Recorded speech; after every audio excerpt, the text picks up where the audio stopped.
ngati kahungunu kahungunu o rongotia karanga mai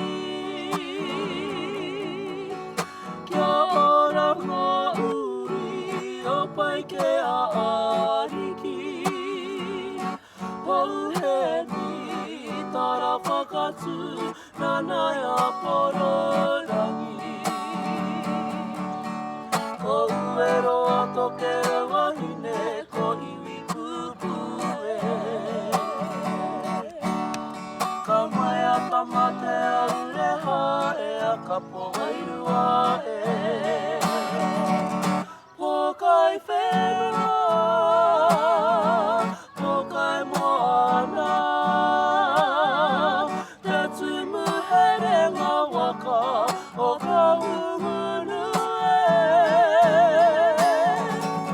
Kia ora rā Ngati kahungunu kahungunu o rongotia karanga mai Arohaina mai ngā uri o te rohe o takitimu Mahue ki te puara ko te haora kaumaha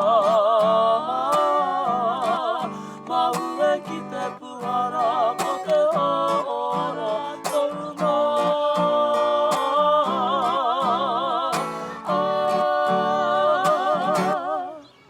Putu waiata, i waiata tia e māua ko taku teina. He waiata i titua e Rob Ruha. E kōrero ana mō te tātai whakapapa me ngā hononga ki roto ki a Ngāti Porou. Ki raro iho i te waka o Horauta. Tērā hononga o Porou Ariki. Heke iho, heke iho.